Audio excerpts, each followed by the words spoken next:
Hello students, welcome to Best Education Classes.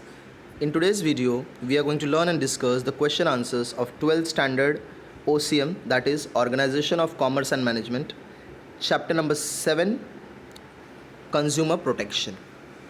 सो यहाँ पर हम इस चैप्टर में कंज्यूमर प्रोटेक्शन के अलग अलग जो एक्ट्स हैं उसके बारे में स्टडी करेंगे। कंज्यूमर प्रोटेक्शन का मीनिंग क्या होता है, उसकी डेफिनेशन क्या होती है वो, एंड साथ ही साथ हम इसके डिटेल में लेंदी क्वेश्चन आंसर्स भी डिस्कस करने वाले हैं। साथ साथ में मैं आपको इस चैप्टर से रिलेटेड हर एक क्वेश्चन आंसर का, चाहे वो ऑब्जेक्टिव हो, डिस्टिंग्विश बिटवीन हो, केस स्टडी हो, सबके बारे में आपको मैं आंसर प्रोवाइड करूँगा। तो जैसा आप चैप्टर के स्टार्टिंग में देख पा रहे हो, मैं स्लाइड अप कर रहा हूँ। यहाँ पर कुछ शॉर्ट रिवीजन दिया है जिसके थ्रू आप चैप्टर को अच्छे से रिवाइज़ कर सकते हो। चैप्टर में जो अलग अलग आपको वर्ड्स हैं, एब्रिविएशन है, उसके फुल फॉर्म वगैरह सब कुछ इसमें प्रोवाइडेड है। वीडियो के लास्ट तक बने रहिए, आपको सारे क्वेश्चन आंसर्स मिल जाएंगे। पहले हम पढ़ते हैं ऑब्जेक्टिव क्वेश्चन आंसर्स की तरफ। तो ऑब्जेक्टिव्स में फर्स्ट है सेलेक्ट द करेक्ट ऑप्शन। तो यहाँ पर आपको ऑप्शन दिया जाता है, जैसे कि आप left hand side as well as right hand side में देख पा रहे हो। यहाँ पर आपको क्वेश्चन दिया है, मैं स्लाइड अप कर रहा हूँ। इस क्वेश्चंस के लास्ट में आपको इसका सारा आंसर एक साथ में प्रोवाइड कर दिया गया है। तो यहाँ से आप देख के क्वेश्चन नंबर के अकॉर्डिंग आपको यहाँ पे सारे फिलिंग द ब्लैंक्स के, यानी कि चूज़ द करेक्ट ऑप्शंस के आंसर मिल जाएंगे। यहाँ से आप देखकर उसको लिख लीजिए। Textbook as well as outside के भी, आउटसाइड यानी कि टेक्स्ट बुक के बाहर कुछ नहीं होता है, जो आपको एक्सरसाइज क्वेश्चंस के अलावा जो क्वेश्चंस होते हैं उसकी बात कर रहा हूँ मैं। फिर यहाँ पर मैच द पेयर्स भी दिया है, उसका भी आंसर यहाँ पर ऐसे प्रोवाइडेड है आपको, तो वो भी आप लिख लीजिए। राइट हैंड साइड में आप देख पा रहे हो answer in one word phrase भी दिया है, तो वहाँ से आप वो भी देखकर कॉपी डाउन कर लीजिए। बेस्ट एजुकेशन क्लासेस का ये मोटिव है कि आप लोगों को किसी भी तरीके का स्टडी मटेरियल ख़रीदने के लिए किसी भी तरीके का खर्चा ना करना पड़े। आप फ्री ऑफ कॉस्ट यूट्यूब के हेल्प से अपने क्वेश्चन आंसर्स को कंप्लीट कर सको, चाहे वो टेक्स्ट बुक के हो या टेक्स्ट बुक से एक्स्ट्रा क्वेश्चन आंसर्स हो। ट्रू और फॉल्स है यहाँ पर, तो सिंपली यहाँ कहा गया है ट्रू है कि फॉल्स है वो आपको बताना है। बहुत सारे स्टूडेंट्स का कन्फ्यूजन रहता है कि फॉल्स स्टेटमेंट को रीराइट करना है क्या, तो बिल्कुल भी नहीं। अनटिल एंड अनलेस उन्होंने क्वेश्चन में ये ना मेंशन किया हो कि फॉल्स स्टेटमेंट को या रॉन्ग स्टेटमेंट को रीराइट करो, आपको रीराइट करके अपना टाइम वेस्ट करने की बिल्कुल भी ज़रूरत नहीं है। आपको स्टेटमेंट लिखना है, स्टेटमेंट लिख करके सिंपली आपको उसके आगे लिख देना है कि वो स्टेटमेंट ट्रू है कि फॉल्स है। नेक्स्ट क्वेश्चन है फाइंड द ऑड वन। तो find the odd man out में you will have some words, and उन ग्रुप ऑफ वर्ड्स में से जो भी पर्टिकुलर वर्ड है जो उस ग्रुप से बिलोंग नहीं करता उसको आपको बाहर निकाल देना है, यानी कि आउट कर देना है। नेक्स्ट क्वेश्चन है complete the sentence. Same filling the blanks है, बट इसमें आपको ऑप्शन नहीं प्रोवाइडेड है, तो विदाउट ऑप्शन है। राइट हैंड साइड में इसका आंसर गया है ऊपर स्लाइड अप करके, तो आप वीडियो को पॉज करके या थोड़ा सा पीछे जा करके आप आंसर वहाँ से देख सकते हैं। नेक्स्ट है सेलेक्ट द करेक्ट ऑप्शन। से मैच द पेयर्स की जैसा यहाँ पर टेबल बनाया है, बट आपको क्या किया है, पेयर्स में आपको सारे वर्ड्स दिए होते हैं, बस आपको उसको पेयर अप करना होता है। बट यहाँ पर आपको वर्ड्स को लिखना पड़ेगा जैसे कंप्लीट द टेबल की तरह। एंड ये जितने भी ऑब्जेक्टिव्स आते हैं आपके बोर्ड एग्जाम में 1 मार्क्स के लिए होता है। लेंदी क्वेश्चंस जो होते हैं उसका वेटेज कुछ अलग होता है। Again answer in one sentence है यहाँ पर, तो आपको कोशिश करना है कि जो भी आंसर आप यहाँ पे लिखो क्वालिटी में लिखो, यानी कि 1 सेंटेंस में आप आंसर को लिख दो, यहाँ पे आपको 1 मार्क्स मिल जाएगा। जो भी आंसर का एक्सपेक्टेड कीवर्ड है वो यहाँ पर हाईलाइटेड है, तो इस कीवर्ड की ज़रूरत होती है आंसर को कंप्लीट होने के लिए। कई बार होता है ना ऐसा आपका कन्फ्यूजन कि हमने आंसर में तो बहुत कुछ लिखा था लेकिन मार्क्स नहीं मिला, तो जो एग्जामिनर आपका पेपर चेक करता है वो इन कीवर्ड्स को ढूंढता है, और जहाँ पर भी जिस किसी भी आंसर में पर्टिकुलर कीवर्ड नहीं है तो वहाँ पर आप अपने ओन वे में एक्सप्लेन करके जस्टिफाई करके आंसर को लिख सकते हो, आपको अच्छा मार्क्स वहाँ पर मिल जाएगा। सो वीडियो को जस्ट मैं स्लाइड अप करते जाता हूँ, आप पॉज कर करके अपने क्वेश्चन आंसर्स को कंप्लीट करते जाइए।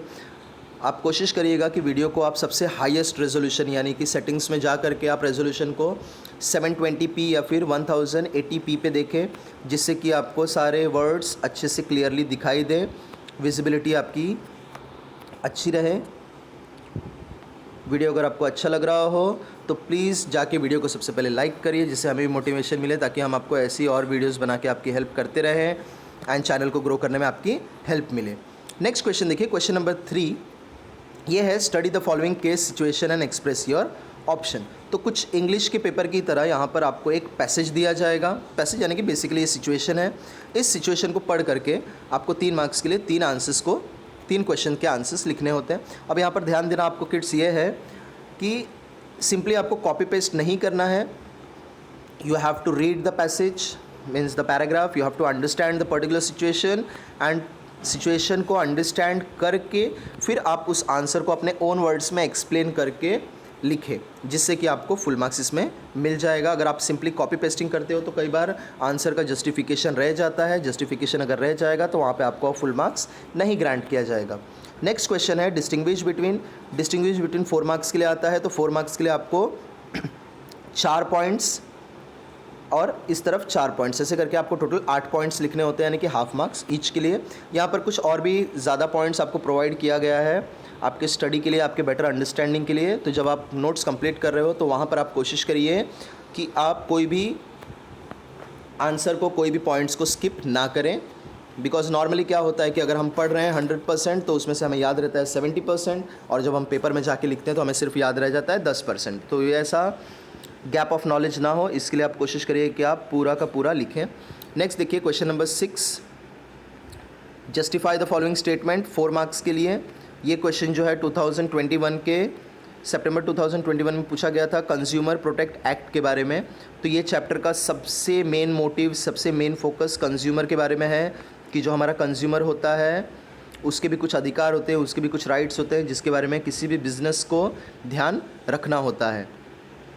फिर उसके बाद पीपल्स कोर्ट के बारे में यहाँ क्वेश्चन पूछा गया है। तो देखो इसको आंसर लिखने का तरीका एक कि फ़र्स्ट आप उसका जस्टिफिकेशन लिखते हो, फिर लोक अदालत क्या होता है, पीपल्स कोर्ट क्या होता है, वो क्या करता है, उसका अगर कोई डेफिनेशन है तो आपको उसका डेफिनेशन और उसके बारे में एग्जाम्पल वगैरह आप लिख सकते हो तो लिख देना है। आपको कुछ इस तरीके से आंसर लिखना है। यानी आपको ध्यान रखना है किड्स कि अगर आप कोई भी आंसर बहुत ही अच्छे से आपको जब वो आता है, मीन्स आपको अगर क्वालिटी में आंसर लिख सकते हो तो कम पॉइंट्स भी लिखोगे तो आपको मार्क्स अच्छा मिलेगा। लेकिन अगर आपको क्वालिटी में नहीं आ रहा है आंसर तो आपको फिर क्वांटिटी बढ़ानी पड़ेगी जिससे आपको मार्क्स मिल जाए। क्वेश्चन नंबर 7 देखिए, 5 मार्क्स का ये क्वेश्चन है। सो यहाँ पर कुछ जो क्वेश्चन है उनके आंसर आगे चल के क्वेश्चन नंबर 8 में रिपीट होने वाले हैं, इसके लिए रिपीटेडली आंसर यहाँ पे नहीं दिया गया है, तो आगे हम उसको डिस्कस कर लेंगे। नेक्स्ट क्वेश्चन है state the role of NGOs. NGOs जो होते हैं वो नॉन गवर्नमेंट ऑर्गेनाइजेशन होते हैं, प्राइवेट फॉर्म होते हैं जो लोगों के हित के लिए, लोगों की भलाई के लिए काम करते हैं, और प्रोटेक्शन, कंज्यूमर प्रोटेक्शन के बारे में आपको लिखना है। तो यहाँ पर एनजीओज़ का एग्जाम्पल दिया है, जो बड़े बड़े जाने माने एनजीओज़ हैं उनके बारे में बताया है, उनका रोल बताया है कि वो क्या रोल प्ले करते हैं, कैसे काम करते हैं। नेक्स्ट क्वेश्चन है state the composition and the monetary judiciary of district forum. तो अगेन ये क्वेश्चन नंबर 8 में रिपीट होने वाला है, नेक्स्ट क्वेश्चन भी क्वेश्चन नंबर 8 में रिपीट होगा। सो इसको आप क्वेश्चन नंबर 8 में देखते हैं। अब क्वेश्चन नंबर 8 जो मेन आ जाता है आपका 8 मार्क्स का क्वेश्चन। 8 मार्क्स का क्वेश्चन याद करने के लिए भी आपको थोड़ा सा डिफिकल्ट पड़ता है, जिसका सोल्यूशन हमने निकाला है। जो स्टूडेंट्स ने प्रीवियस वीडियोस देखा है वो इस मेथड के साथ में फेमिलियर है, जो नए स्टूडेंट्स हैं तो एक बार आप देख लीजिए। अब जैसे कि यहाँ पर क्वेश्चन है who is consumer, explain the rights of consumer. तो पहले हम आंसर करेंगे कंज्यूमर के बारे में। अब कंज्यूमर क्या होता है, तो कंज्यूमर का हम मीनिंग बताएंगे, अगर कोई पर्टिकुलर डेफिनेशन है कंज्यूमर का तो वो हम बता देंगे। उसके बाद में एग्जाम्पल बताएंगे उनके बारे में, एंड अपने खुद के कुछ पॉइंट्स ऐड करेंगे जिससे कि हम कंज्यूमर के बारे में और बता सकते हैं। फिर उसके बाद हम आएंगे अपने मेन क्वेश्चन पे, वो है राइट्स ऑफ कंज्यूमर। तो थ्रू आउट द चैप्टर आपने बहुत सारे राइट्स पढ़े होंगे। अब आपको करना क्या है कि राइट्स ऑफ कंज्यूमर के बारे में आपने डेफिनेशन बता दिया या जो भी कुछ आपको मीनिंग बताना था वो बता दिया। नेक्स्ट आपको क्या करना है कि you have to make a diagram. अब डायग्राम से क्या होगा कि आपके आंसर के जो मेन पॉइंट्स होते हैं, मेन सब पॉइंट्स होते हैं, वो आप डायग्राम के थ्रू बता दोगे पहले ही, जिससे जो एग्जामिनर है उसको पता चल जाएगा कि हाँ इस बच्चे को सारे सब पॉइंट्स अच्छे से याद हैं। अब वो लिखने के बाद से मैं आपको वो कैसे याद रहेगा उसके लिए मैंने आपको यहाँ पर एक आसान सा तरीका बताया, इसे हम कहते हैं कीवर्ड्स, स्टडी थ्रू कीवर्ड्स। तो यहाँ पर हम जान रहे हैं राइट्स ऑफ कंज्यूमर, तो उसको हम याद रखेंगे स्क्रिप्स, CHR2, स्क्रिप्स CHR2। अब स्क्रिप्स क्या है, तो स्क्रिप्स है safety, choice, redress, information, unfair trade practice, protection from unfair trade practice, surplus goods, consumer education, right to be heard, healthy environment, and उसके साथ में रिप्रेजेंट। तो इस तरीके से आपको सारा का सारा जो सब पॉइंट्स है वो अच्छे से याद रह जाएगा। अब इसके बाद में आपको क्या करना है कि सब पॉइंट्स के बाद जो आपको अंदर उसका पॉइंट्स आपको लिखना है, तो जब आपने एक बार सब पॉइंट्स लिख दिया तो आप उसको अपने ओन वर्ड्स में भी लिख सकते हो। तो इससे आपकी क्वालिटी भी मेंटेन रहेगी, साथ साथ में आपके आंसर की क्वांटिटी भी अच्छी खासी चली जाएगी, जिससे आपको ज़्यादा से ज़्यादा स्कोर करने के चांसेस बढ़ जाएंगे। यहाँ पर आपको एक एक्टिविटी दिख रहा होगा जो आपके टेक्स्ट बुक के पेज नंबर 137 से लिया गया है। तो ये जो एक्टिविटी होता है, ये सेम एक्टिविटी आपके टीचर्स आपको क्लास टेस्ट में या फिर एज अ प्रोजेक्ट असाइनमेंट देते हैं मार्क्स के लिए। तो आप यहाँ से देख के उसको भी लिख सकते हो, आपको कहीं भी सर्च करने की ज़रूरत नहीं है, परेशान होने की ज़रूरत नहीं है। सिंपली आप इसका स्क्रीनशॉट लेकर सेव कर लो, जब भी आपके टीचर आपको असाइनमेंट देंगे तो आप बस इसको कॉपी डाउन कर लेना। नेक्स्ट क्वेश्चन है explain the ways and meanings of consumer protection. तो अगेन मिलता जुलता क्वेश्चन है, बट इसके पॉइंट्स थोड़े अलग हैं। तो आप पहले उसका डेफिनेशन मीनिंग लिख लोगे, फिर उसके बाद में उससे रिलेटेड एक डायग्राम बना लोगे। जहाँ आपने डायग्राम बना लिया, डायग्राम के थ्रू अगर आपने आंसर को याद रखा है या कीवर्ड के थ्रू, तो बहुत ही आसान हो जाता है आपको आगे का आंसर लिखने के लिए। अब इसको हम कैसे याद रखेंगे? Call PR। अब कॉल PR क्या कहता है? कंज्यूमर ऑर्गेनाइजेशन कहता है, कंज्यूमर वेलफेयर फंड कहता है, फिर वो कहता है कि अवेयरनेस प्रोग्राम होना चाहिए, लोक अदालत होने चाहिए, उसके साथ साथ में लेजिस्लेटिव मेजर्स होने चाहिए, पब्लिक इंटरेस्ट होना चाहिए, जनहित याचिका होनी चाहिए, एंड रेड्रेसल फोरम होना चाहिए। सो ऐसे करके आप आंसर को बहुत ही ईजिली लिख सकते हो। मैं थोड़ा सा आंसर को यहाँ पे स्किप करूँगा क्योंकि रिपीटेड मेथड है। सो आप यहाँ से देख लीजिए, अपने नोट्स को अच्छे से कंप्लीट कर लीजिए। वीडियो अगर आपको पसंद आ रहा हो स्टूडेंट्स, तो बिल्कुल भी ना भूलना कि आपको वीडियो को लाइक करके ही जाना है, चैनल को सब्सक्राइब करना है, ताकि ऐसे ही वीडियोस आपको मिलते रहें, जिससे आप अपने नोट्स को ईजिली कंप्लीट भी कर सको, साथ साथ में आपके चैप्टर्स का रिविज़न भी हो सके।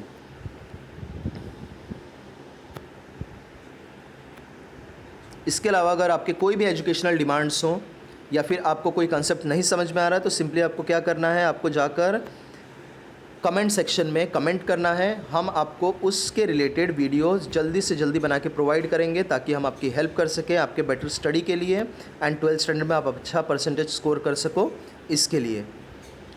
नेक्स्ट है रिस्पॉन्सिबिलिटी ऑफ कंज्यूमर। कंज्यूमर की भी तो कुछ रिस्पॉन्सिबिलिटीज़ होती हैं, तो वहाँ पर देखो कीवर्ड है FQCCD BPO। FQCCD BPO तो वो क्या कहता है? फीलिंग ऑफ कंप्लेंट कहता है, क्वालिटी ऑफ कॉन्शियस कहता है, consumer should use his rights, फिर उसके बाद में है cautions consumer, demand of invoice, be aware of executed advertisement, pre plan buying, यानी कि आपको ख़रीदने से पहले प्री प्लान करना चाहिए कि आपको क्या ख़रीदना है, कैसे ख़रीदना है, ऑर्गेनाइज्ड एफर्ट्स। नेक्स्ट आता है वापस से आप हमारी एक्टिविटी, तो इसको आप देख लीजिए। At the last of the chapter हमने आपको यहाँ पर एक छोटा सा टेस्ट सीरीज़ प्रोवाइड किया है। तो ये टेस्ट जो है 1 घंटे का है, 30 मार्क्स का है। इसमें से आपको सारे ही क्वेश्चंस आपको मिल जाएंगे आपके रिवीजन के लिए। तो आप ज़रूर एक बार इसको ट्राई करिए, जिससे आप अपना सेल्फ इवैल्यूएशन कर सके कि आपकी स्टडीज़ कहाँ तक पहुँची हुई है। अब यहाँ पर आपको ध्यान ये देना है कि ये जो चैप्टर नंबर 7 है आपका, ये बहुत ही इंपॉर्टेंट चैप्टर है विथ ऑप्शन। इसमें से 17 मार्क्स का आपको कंटेंट आने वाला है, एंड जब आप ऑप्शन को अटेम्प्ट करने जाओगे तो टोटल आपको 7 मार्क्स का अटेम्प्ट करने वाला है। तो यानी कि ये लगभग 8 से 7% के 8 से 9% के वेटेज वाला चैप्टर है। काफ़ी इजी चैप्टर है, ज़्यादा कुछ है नहीं इस चैप्टर में, बस आपको ये सारे पॉइंट्स को अच्छे से याद रख लेने हैं। Thanks for watching and stay tuned with the channel for more such videos. And comment section में हमें बताना बिल्कुल ना भूलें कि ये वीडियो आपको कैसा लगा, एंड फर्दर आपको कौन सा एजुकेशनल वीडियोस चाहिए।